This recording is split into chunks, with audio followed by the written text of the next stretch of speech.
साथियों नमस्कार, मैं हूं रोहित और आप देख रहे हैं हमारा यूट्यूब चैनल राठौर एकेडमी। तो आज की इस वीडियो में लेकर आए हैं जनरल नॉलेज के टॉप 30 क्वेश्चन जो आपकी आगामी सभी परीक्षाओं के लिए हेल्पफुल होने वाले हैं। तो चलिए फ्रेंड्स, लेते हैं आज का पहला प्रश्न। पहला प्रश्न है, भारत के किस भाग में बम्बू नृत्य प्रसिद्ध है? बताइए दोस्तों राइट आंसर। भारत के किस भाग में बम्बू नृत्य प्रसिद्ध है?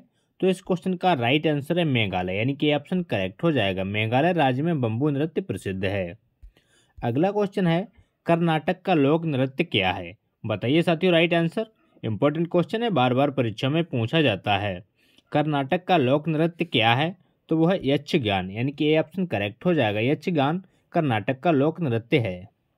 अगला क्वेश्चन है, चित्रकला प्रमुख लोक नृत्य है? बताइए साथियों राइट आंसर। चित्रकला प्रमुख लोक नृत्य है, ये कहाँ का लोक नृत्य है? तो वह ब्रज भूमिका, यानी कि सी ऑप्शन करेक्ट हो जाएगा। चित्रकला ब्रज भूमिका प्रमुख लोक नृत्य है।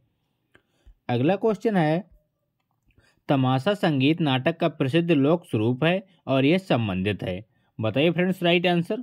तमाशा संगीत नाटक का प्रसिद्ध लोक स्वरूप है और यह संबंधित है, तो ये संबंधित है महाराष्ट्र में, यानी कि डी ऑप्शन करेक्ट हो जाएगा। तमाशा महाराष्ट्र से संबंधित है। अगला क्वेश्चन है, वर्तमान समय में हिंदुस्तानी संगीत की सर्वाधिक लोकप्रिय गायन शैली कौन सी है? बताइए दोस्तों राइट आंसर। वर्तमान समय में हिंदुस्तानी संगीत की सर्वाधिक लोकप्रिय गायन शैली कौन सी है? तो इस क्वेश्चन का राइट आंसर है ख्याल, यानी कि ऑप्शन करेक्ट हो जाएगा। अगला क्वेश्चन है, कर्नाटक संगीत का पितामह किसे कहा जाता है? बताइए दोस्तों राइट आंसर। कर्नाटक संगीत का पितामह किसे कहा जाता है? तो वो कहा जाता है पुरंदर दास को, यानी कि ऑप्शन करेक्ट हो जाएगा।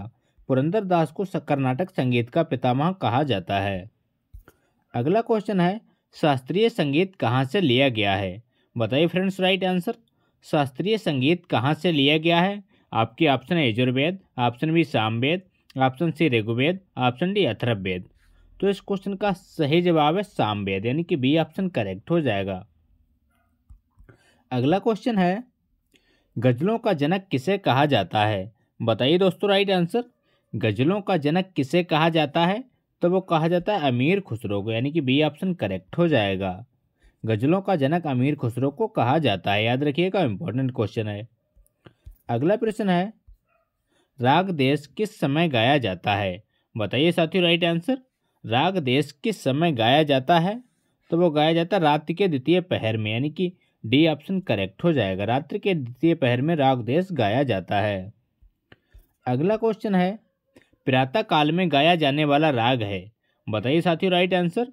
प्रातः काल में गाया जाने वाला राग है, तो इस क्वेश्चन का सही जवाब है दरबारी, यानी कि बी ऑप्शन करेक्ट हो जाएगा। दरबारी प्रातः काल में गाया जाने वाला राग है। अगला प्रश्न है, शास्त्रीय संगीत के सिद्धांत की विवेचना कहाँ की गई है? बताइए दोस्तों राइट आंसर। शास्त्रीय संगीत के सिद्धांत की विवेचना कहाँ की गई है? तो इस क्वेश्चन का सही जवाब है सामवेद, यानी कि बी ऑप्शन करेक्ट हो जाएगा। सामवेद में शास्त्रीय संगीत के सिद्धांत की विवेचना की गई है। अगला क्वेश्चन है, पंडित भीमसेन जोशी के क्रियाकलाप का क्षेत्र क्या होता है? बताइए साथियों राइट आंसर। पंडित भीमसेन जोशी के क्रियाकलाप का क्षेत्र क्या होता है? तो वह शास्त्रीय संगीत, यानी कि डी ऑप्शन करेक्ट हो जाएगा। अगला प्रश्न है, प्राचीनतम हिंदुस्तानी गायन शैली है? बताइए साथियों राइट आंसर। प्राचीनतम हिंदुस्तानी गायन शैली कौन सी है? तो वह ध्रुपद, यानी कि बी ऑप्शन करेक्ट हो जाएगा। ध्रुपद प्राचीनतम हिंदुस्तानी गायन शैली माना जाता है। अगला क्वेश्चन है, सुविख्यात ठुमरी गायिका गिरिजा देवी का संबंध है? बताइए साथियों राइट आंसर। सुविख्यात ठुमरी गायिका गिरिजा देवी का संबंध किससे है?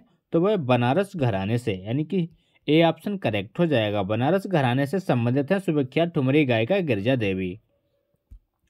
अगला प्रश्न है, उमाकांत और रमाकांत गुंदेचा बंधु क्या हैं? बताइए साथियों राइट आंसर। उमाकांत और रमाकांत गुंदेचा बंधु क्या हैं? तो वह ध्रुपद गायक, यानी कि ए ऑप्शन करेक्ट हो जाएगा। ध्रुपद गायक हैं उमाकांत और रमाकांत गुंदेचा बंधु। अगला क्वेश्चन है, सबसे प्राचीन वाद्य यंत्र कौन सा है? बताइए साथियों राइट आंसर। सबसे प्राचीन वाद्य यंत्र कौन सा है? तो इस क्वेश्चन का सही जवाब है बीड़ा, यानी कि बी ऑप्शन करेक्ट हो जाएगा। बीड़ा सबसे प्राचीन वाद्य यंत्र माना जाता है। अगला क्वेश्चन है, निम्नलिखित में से कौन सी तंत्री वाद्य यंत्र है? बताइए साथियों राइट आंसर। निम्नलिखित में से कौन तंत्री वाद्य यंत्र है? तो वो है संतूर, यानी कि डी ऑप्शन करेक्ट हो जाएगा। संतूर को तंत्री वाद्य यंत्र के रूप में माना जाता है। अगला क्वेश्चन है, निम्नलिखित में से कौन सा सुस्थिर वाद्य यंत्र है? बताइए साथियों राइट आंसर। निम्नलिखित में से कौन सा सुस्थिर वाद्य यंत्र है?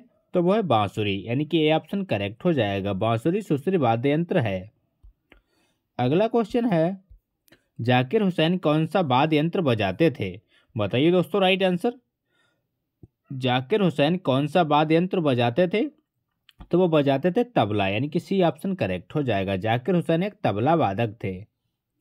अगला क्वेश्चन है, निम्नलिखित में से कौन सुविख्यात बांसुरी वादक हैं? बताइए साथियों राइट आंसर।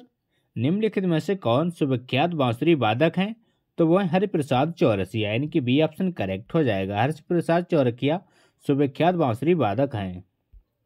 अगला प्रश्न है, मोहन बीड़ा का आविष्कार किसने किया था? बताइए साथियों राइट आंसर। मोहन बीड़ा का आविष्कार किसने किया था? तो वो किया था मनमोहन भट्ट ने, यानी कि ये ऑप्शन करेक्ट हो जाएगा। मनमोहन भट्ट के द्वारा मोहन बीड़ा का आविष्कार किया गया था। अगला प्रश्न है, निम्नलिखित में से कौन सा एक सुस्थिर वाद्य है? बताइए साथियों राइट आंसर। निम्नलिखित में से कौन एक सुस्थिर वाद्य है? तो वो है बांसुरी, यानी कि सी ऑप्शन करेक्ट हो जाएगा। सुस्थिर का मतलब क्या होता है? सांस से।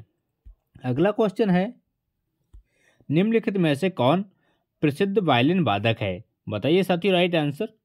निम्नलिखित में से कौन प्रसिद्ध वायलिन वादक है? तो इस क्वेश्चन का राइट आंसर है प्रोफेसर टी.एन. कृष्णन, यानी कि बी ऑप्शन करेक्ट हो जाएगा। Professor TN. कृष्णन प्रसिद्ध वायलिन वादक हैं।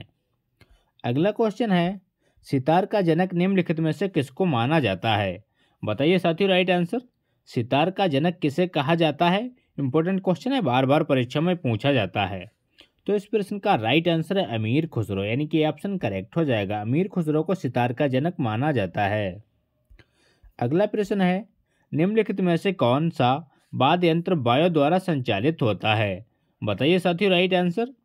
निम्नलिखित में से कौन सा वाद्य यंत्र वायु द्वारा संचालित होता है? तो इस क्वेश्चन का राइट आंसर है शहनाई, यानी कि सी ऑप्शन करेक्ट हो जाएगा। शहनाई वाद्य यंत्र वायु द्वारा संचालित किया जाता है। अगला प्रश्न है, संगीत यंत्र तबला का प्रचलन किया? बताइए साथियों राइट आंसर। संगीत यंत्र तबला का प्रचलन किसने किया था? तो वो किया था अमीर खुसरो ने, यानी कि बी ऑप्शन करेक्ट हो जाएगा। अगला क्वेश्चन है, अल्बर्ट आइंस्टीन कौन सा वाद्य यंत्र बजाने में निपुण थे? बताइए दोस्तों राइट आंसर। अल्बर्ट आइंस्टीन कौन सा वाद्य यंत्र बजाने में निपुण थे?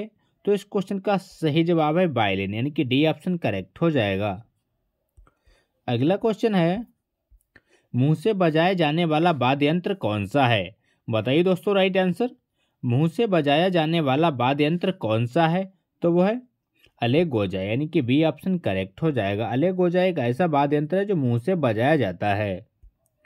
अगला प्रश्न है, गुदई महाराज का संबंध किस वाद्य यंत्र से है? बताइए साथियों राइट आंसर।